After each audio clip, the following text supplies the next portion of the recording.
আমার যে অ্যাকশন দৃশ্যগুলো ছিল ইউ ক্যান সি, তোমরা অ্যানালাইসিস করো, অন্য মেয়েদেরকে আমার সাথে গুলায় ফেলো না।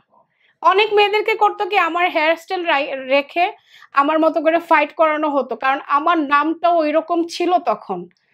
অনেক নায়িকাদেরকে আমার অ্যাকশন ক্যারেক্টার দেওয়া হয়েছে, তারা আমার ক্যারেক্টারগুলো করে কিন্তু ফেল করেছে, চলেনি ছবি তাদের।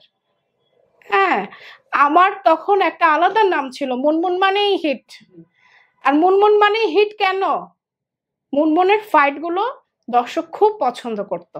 এরপর কিন্তু আমি সিদ্ধান্ত নিলাম যে আমি ছবিটাই করব না, আমি চলে আসতে চাইছি ওখান থেকে। বাট পরিচালক, প্রযোজকরা আমাকে আসতে দেয়নি। তারা এক ধরনের আমাকে আটকে দিল যে না, হ্যাঁ আপনি যেতে পারবেন না, তোমার এই ছবির শুটিং শেষ করে যেতে হবে।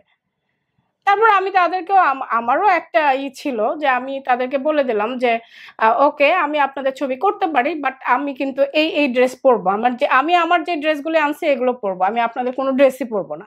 কারণ আমি জানতাম তখন পার্টিদের ড্রেস পরলে ওরা ওই ড্রেসটা আরেকটা মেয়েকে পরিয়ে একটা অন্য কিছু করতে পারে, যেটাকে বলে কাট পিস। তারা আমার কথায় রাজি হলো, কারণ তারা কাট পিসের জন্য যথেষ্ট নায়িকা নিয়ে আসছে। হ্যাঁ, তখন আমার কাট পিসের তেমন প্রয়োজন নাই। তা আমার ওই মনে হয় 4-5 দিন কাজ করলাম, করে আমি চলে আসলাম। এসেই কিন্তু আমার মাকে বললাম যে মাম্মি দেখছেন কি অবস্থা ফিল্মের, এখন কি কাজ করা ঠিক হবে? আমাকে তো কয়দিন পরে মনে হয় যে ট্র্যাপ করে ফেলতে পারে এনি হাউ, যেভাবে একটা কাট পিস হচ্ছে। তা আমার মাও বলল যে না আসলে তুমি ফিল্মটা ছেড়ে দাও, কারণ এই তুমি তো অ্যাকশন ছবিতেই নায়িকা, তোমাকে তো রোমান্টিক ডিরেক্টররা নিবে না। হ্যাঁ, তোমার ওইখানেই নাম হয়ে গেছে। আর ওই টাইমে এই ডিরেক্টর গুলো অ্যাকশন ছবি বানাচ্ছিল, তারা রোমান্টিক ছবিতে ঢুকছিল না, কারণ রোমান্টিক ছবিতে তো ওইসব বানাইলে চলবে না। তো দ্যাটস ওয়াই আমার ফাইনাল ডিসিশন হলো যে আমি আর ফিল্মে কাজ করব না।